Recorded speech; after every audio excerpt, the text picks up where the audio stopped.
کے سامنے بھی اپنے بچوں کو زیادہ لفٹ نہیں کراتا, حالانکہ وہ ان کو کوئی اس سے غرض نہیں ہے, لیکن ان کو یہ احساس ہوگا کہ ہم بڑے ہیں اور یہ کیا کر رہے ہیں, چھوٹوں کو ترجیح دے رہا ہے. حالانکہ وہ ان چیزوں کو نوٹ نہیں کرتے, لیکن میں اس کا اہتمام کرتا ہوں. میرا بڑے بھائی جب آئے تو اپنے بچوں کو زیادہ فری نہیں کراتا. سمجھ رہے ہیں, یہ کرنی پڑتی ہے احتیاط. اسی طرح میرے بھائی جو نئی نئی جن کی ہوئی بھی ہو, نسخے نہیں مانگا کرو,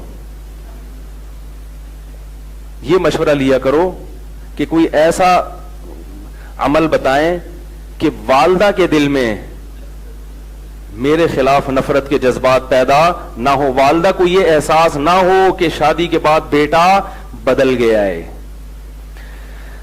ماں کے دل پہ آرے چلتے ہیں. جب بیٹے کی دلہن آتی ہے, وہ کہتی ہے میں نے اپنی چھاتی سے لگا کے جوان کیا, ساری زندگی روٹیاں پکا پکا کے کھلاتی رہی اس کو. کیسا منظر ہوتا ہے آپ دیکھو. گھر میں کوئی ماسی رکھو نا, کوئی ملازم رکھو, 3 دن کھانا پکائے گا, پیسے مانگنے آ جائے گا. نگرانی کرنی پڑتی ہے, تمیز سے کام کر رہا ہے کہ نہیں کر رہا. کیسی رب روٹیاں پکانا شروع کی اس نے, بچپن سے کھلاتے کھلاتے بڈھی ہو گئی. 1 روپیہ بھی اس خدمت کا بولو بھائی نہیں مانگتی. وہ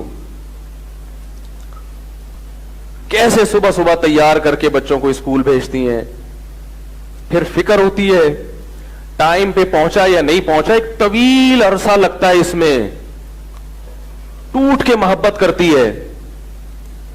اسے پتا ہے کہ میری زندگی میں ایسی محبت یہ کسی اور کو نہیں دے گا, ایسی جذباتی. جب دلہن آتی ہے تو ماں کو یہ احساس ہوتا ہے کہ میں پرانی ہوں اور یہ کیا ہے, نہیں ہے. اس وقت اولاد کی ذمہ داری ہے کوئی ایسا عمل ماں کے سامنے نہ کرے جس سے ماں کو یہ احساس ہو کہ یہ بیٹا شادی کے بعد بولو بھائی بدل گیا ہے. اس لیے اپنی آنے والی بیگم کو بتا دیا کرو کہ بند کمرے میں محبت کی باتیں کریں گے.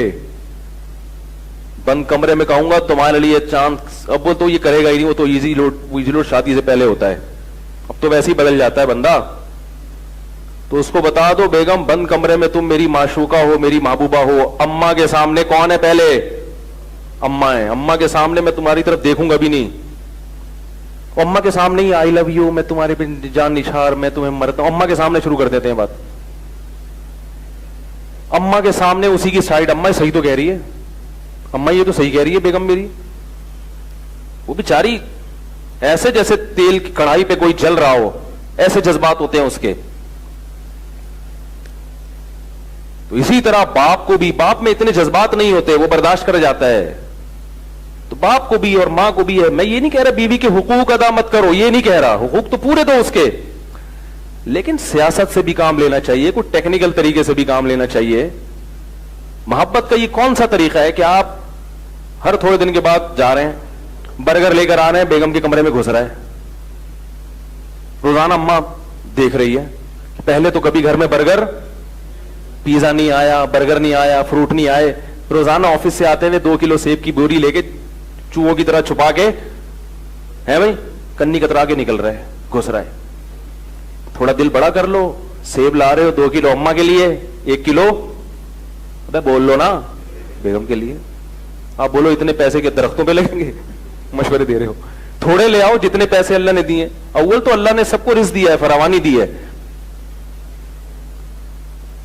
تھوڑا سا ماں کو یہ احساس دلا دو کہ اماں میں تم کو بھولا نہیں ہوں, میں بھولا نہیں ہوں, یہ احساس دلا دو باپ کو بھی ماں کو بھی.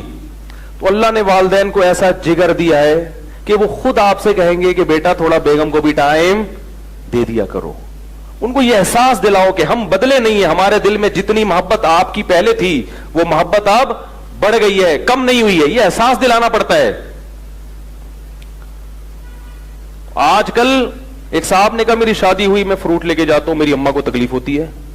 اماں کو تکلیف ہو رہی, میں اپنی بیوی کو کھلا رہا ہوں. میں نے کہا اماں کو اس سے تکلیف نہیں ہو رہی, تو اپنی بیوی کو کھلا رہا ہے.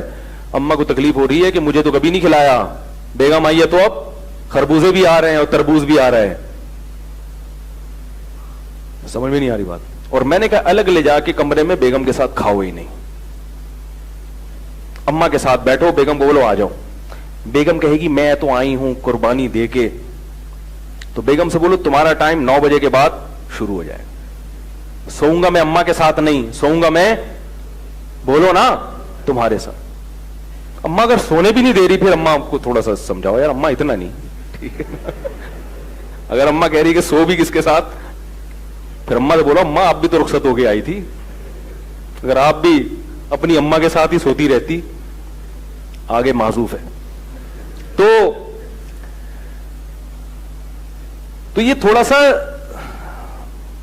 دماغ استعمال, بولو بھائی, تھوڑا سا اپنی بیگم کو سمجھا دو کہ بیگم تمہارے سامنے کبھی کبھار میں تمہیں ٹیڑھی آنکھوں سے بھی دیکھوں گا, اما کے سامنے اوریجنل نہیں ہوگا, وہ ڈر نہیں جانا, وہ صرف سیاست ہوگی. تمہارے بھی جب بچے جوان ہوں گے تو خود سوچو گے وہ اگر بیوی کو ترجیح دیں تو ان پہ کیا گزرے گی. تو بیگم کو سمجھا دو کہ بیگم جب میری اما بیٹھی ہوگی میں تمہاری طرف ٹیڑھی آنکھوں سے بھی ایسا کر کے ڈانٹوں گا, تو اس وقت برداشت کر لینا, بعد میں تو پتا ہے بند کمرے میں نے بیلن بھی کھانا ہے, چپل بھی. شریف آدمی تو برداشت کرتا ہے بھائی, مار کھاتا ہے بیگم سے.